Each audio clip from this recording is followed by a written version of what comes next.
It's all recorded, and there's a digital recorder running. That will be, look, it'll show you that it's running. Look. Come on now, guys. No, look, Mickey, we've known each other a long time. Look, it is recording. That was then Sheriff Mickey Stines in custody after he'd shot and killed Judge Kevin Mullins in his chambers. Now we're learning new details about Stines' paranoia and possible mental health issues as his lawyer tries to get the case against him dismissed. I know how that works, the camera stuff. Take me downstairs. Y'all can interview me. I'll tell you the whole story downstairs.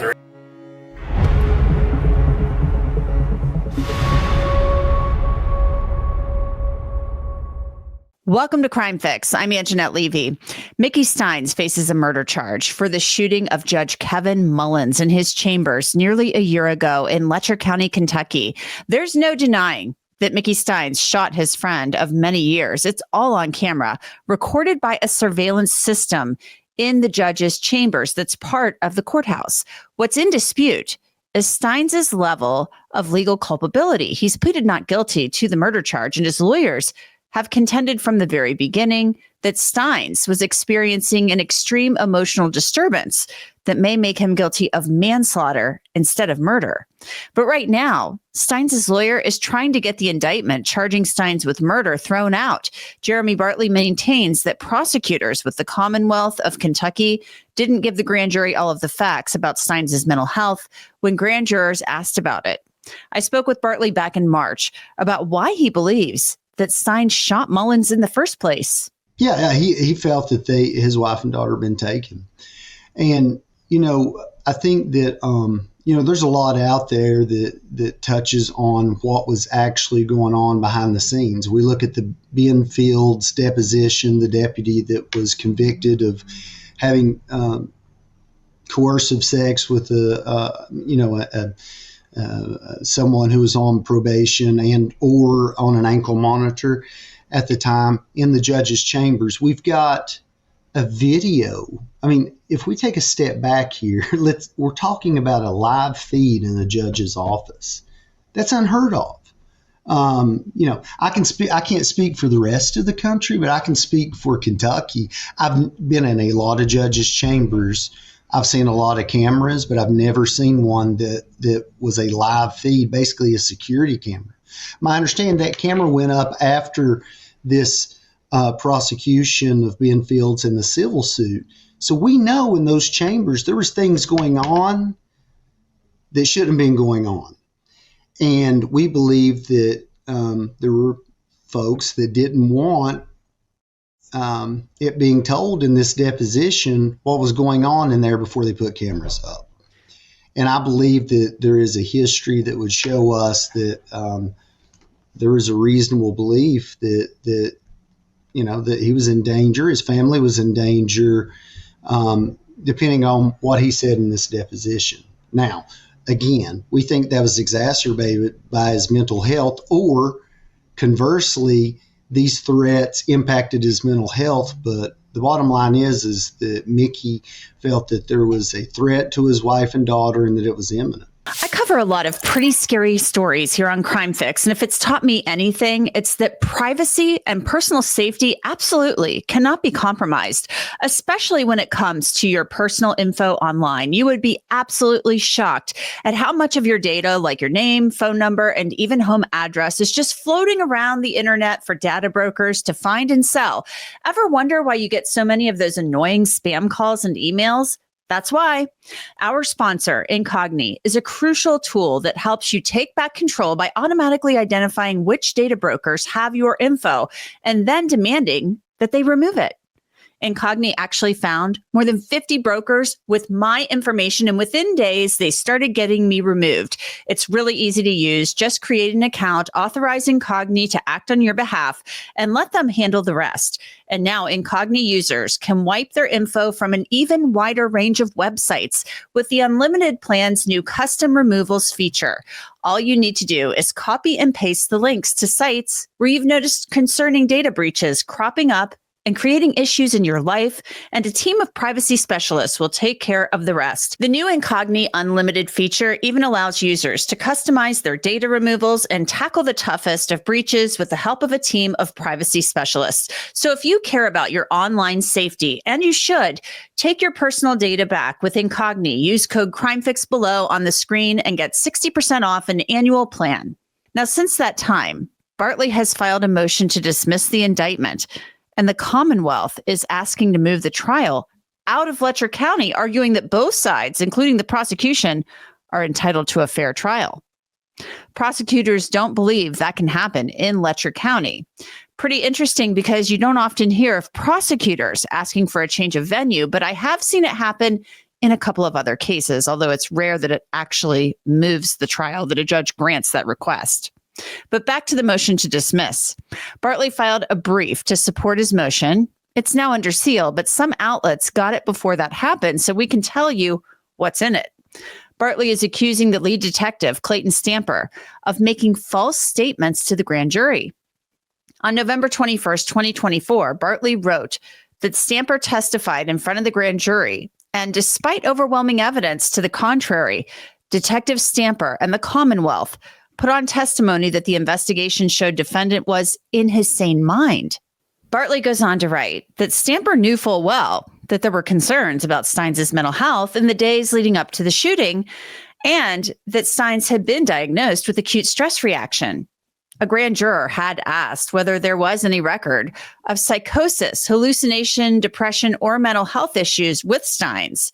Bartley writes, however, the Commonwealth and its witness do not disclose that the same records from the day before the shooting, his doctor diagnosed an acute stress reaction. Another juror asks, so Dr. McDougall said pretty much there's no mental health issues, but was there any major physical health issues that he was struggling with that might have affected his mental health?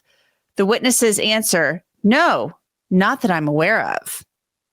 Bartley writes that Stamper also didn't tell the grand jurors about mental health symptoms Stines was exhibiting following his arrest. The brief states, the Commonwealth's witness failed to note the mental health evaluations that were initiated by the government vis-a-vis the jail. These examinations were conducted at Kentucky River Community Care on September 20th, 2024, September 23rd, 2024, and September 24th, 2024. Those evaluations included observations of active psychosis. He had been given risperidol and Seroquel by the jail prior to the exams, as noted in the medical record. Now, in fairness, the Commonwealth will say that these are trial issues. Here's one of the special prosecutors at a hearing last month.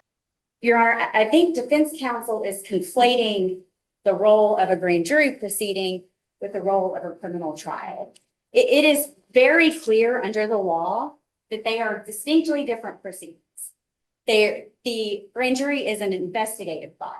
The Commonwealth has no obligation, as reflected in an abundance of case law, to come in, to present exculpatory evidence, and to attempt to mount a defense for the defendant. Now, we are now seeing more of Mickey Stines' bizarre behavior after the shooting. We already knew that he was paranoid. We've seen body camera footage of that before, but now we're seeing more of it. Well, Randy was talking about going somewhere else. You go out the side. Oh, take me to the jail now, guys. To the jail. Yeah, security. Yeah, security. I want to be on camera and stuff all the time. Yeah. Yeah, take me to the jail. Now, come on, boys. Come here, man. Come on now. We're trying to figure out what's going on. Take me to the jail. Listen, though, man, we're all on camera, man, all the time. I know, but I know. Listen, man. I know how that works, the camera and stuff. Take me downstairs. Y'all can interview me. I'll tell you the whole story downstairs. Oh, okay, well, we're just trying to figure out what the best. We can go right through that way right down at the jail. And that may very well be what we do. I don't know. We'll see. Okay, Listen, we're not going to do Listen, Mickey, first we got to figure out who's working this, and that's going to be who's talking. Okay? Yeah. Glad I'm doing it. I won't be downstairs on camera now, guys. Come on. Okay, well, we just got to wait on the detective who's going to be working this, okay? Stines was afraid to go to the jail. Now, come on, guys. No, come on now, guys. I'm not sticking nothing. No, now. There's 2 body cams running, Mickey. It's all recorded and there's a digital recorder running. That will be, look, show you that it's running. Look. Come on now, guys. No, look, Come on Mickey, now. we've known each other a long time. Look, it is recording. That one's recording. Clayton has a backup recorder running. Oh, now, come on, guys. What do you think? Slow down. We can't talk in the hallway of the courthouse, Mickey. Yeah, there's You know people that. here. We don't want to. I mean, there's people in that room, there's people in that room. We can't do that. So what's the problem? I mean, I'll get another one. I'll put one on me. You want that? Let me, okay? But I can't be in the room. Guys, come on, man. Mickey, Come on. Is there somebody that you trust other than us that you would prefer to be with us?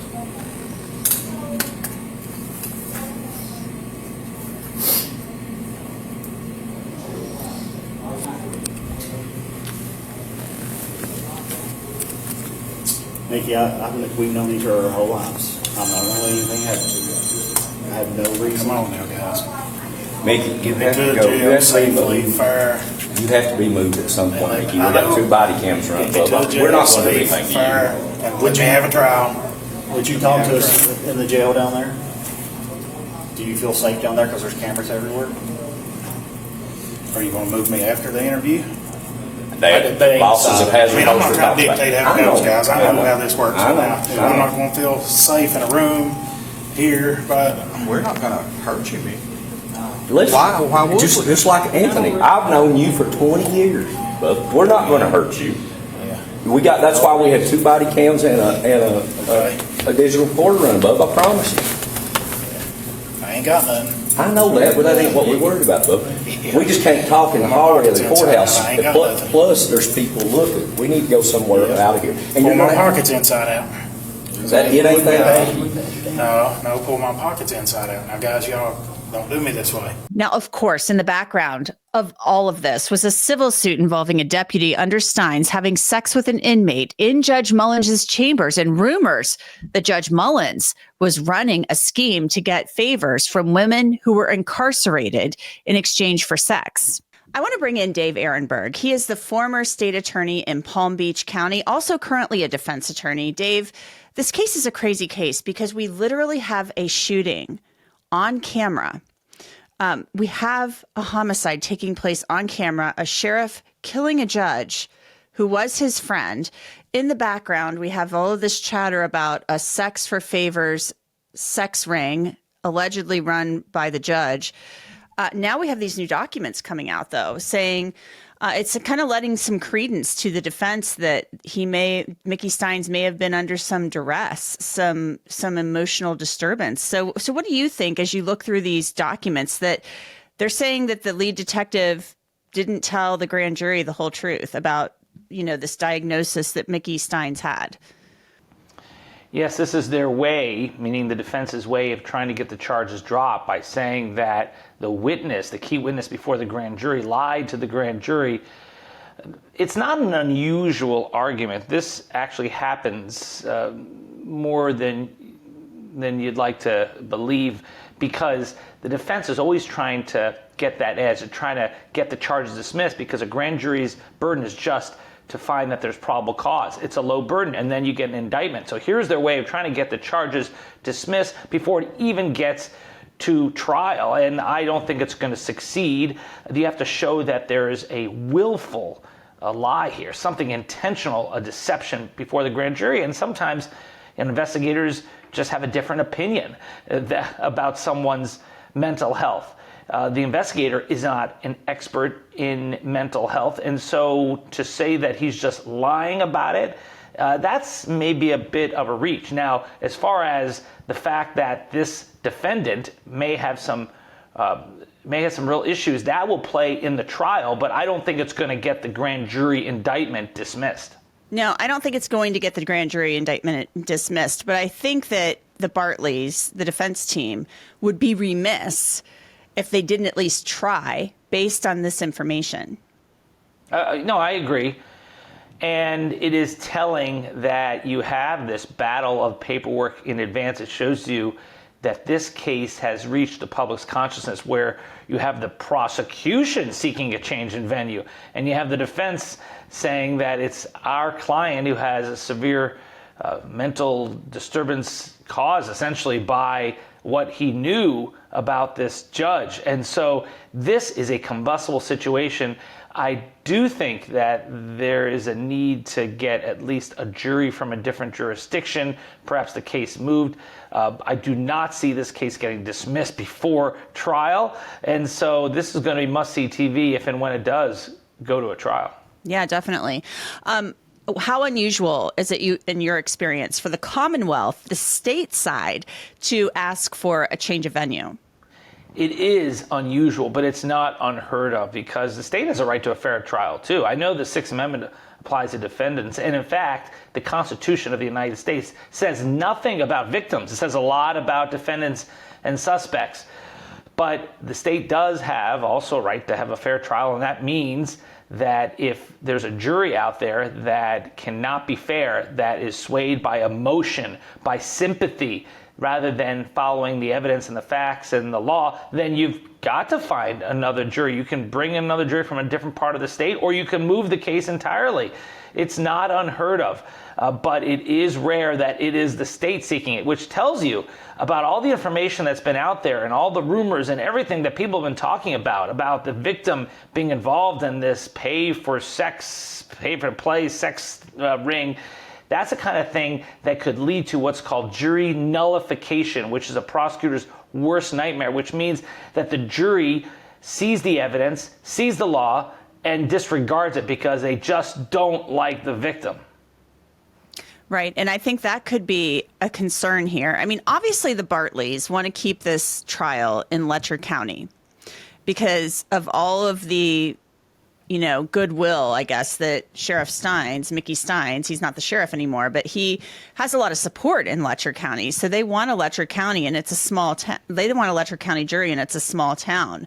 However, the Commonwealth's like, there's just been too much media attention on this. We need to move this. But the defense is saying, this is a national story. You're not going to take the media attention away, whether you move it, to one county or another. That's something that's changed in recent years. It used to be, before the advent of streaming and social media, that if you had a case that was a big deal in a certain jurisdiction, you can easily move it to another jurisdiction and escape all that publicity. But now we're all on the same networks. We all watch the same news from, or at least the same social media sites. And so everyone knows about everything pretty much. A case like this would be something that would be known throughout the state of Kentucky, not just that one part of eastern Kentucky. With that said, it's still different. I mean, remember in Idaho, they moved the Koberger case because even though everyone knew about it, they still felt that having a jury in that small town of Moscow, Idaho, was prejudicial to the defense. Here, the state is saying that because of sympathy for the defendant, he was well liked, because of dislike of the victim, you got to move it to a different area. Even if the people in the other area know about the case, it's still not the same. They don't know the parties personally. So I think the state has a legitimate argument to at least get a jury shipped in from a different part of the state. They may. And it sounds like, there are some rumblings down there that this is going to move. And so if you put this case in front of another jury, the defense strategy seems here, Dave, to be all about getting a manslaughter conviction rather than a murder conviction, because of the extreme emotional disturbance. That's the strategy. They've basically said that. But you might be more apt to get that in Letcher County than, say, another county like Bowling Green or some other, some other area where there isn't as much known about the background of this case and what could have been potentially going on in the background, especially with the civil lawsuit about the sex for favors and things of that nature. So you may put this case in front of a jury who's like, I don't care about all of that. You literally took out a gun and shot your friend, the judge, in cold blood, and then went after him, followed him as he tried to crouch around his desk. So that's going to show whether he had some mental health issues going or not. The prosecution, the Commonwealth, is going to say that's a cold-blooded killing. Yeah, I actually think the defense is going to try to get an acquittal because of jury nullification. I think they're going to focus on what the victim was supposedly doing and outrage at least one of the jurors, and that's all it takes for a hung jury, and you outrage them all, and you get sympathy for the defendant, and then it's game over. It's an acquittal. So if you just base it on the video alone, there's enough evidence, I think, for a murder conviction there, or at least manslaughter. But you're right. I think the baseline here is to at least get a manslaughter, which means he'll see the light of day outside of a prison again, even if he's convicted. But I think they're going to go for it all. They already are in trying to dismiss the indictment altogether. But that video is so powerful that unless you engage in jury nullification, I think that video means he's going to be convicted of at least manslaughter, if not murder. Yeah, it's really something else. This case is something, and there's something going on down there. And there was definitely something going on with Mickey Stines. So we're going to keep an eye on it. Dave Ehrenberg, thank you for your time as usual. Thank you, Angenette. Now, of course, the judge has not yet ruled on these motions to dismiss the indictment or the change of venue motion. We'll just have to wait and see what happens with both of those. But the defense wants that case to stay there in Letcher County. And we're going to keep an eye on all of this. A trial date has not yet been set. I'm Angenette Levy. Thanks so much for joining me for this episode of Crime Fix. I'll see you back here next time.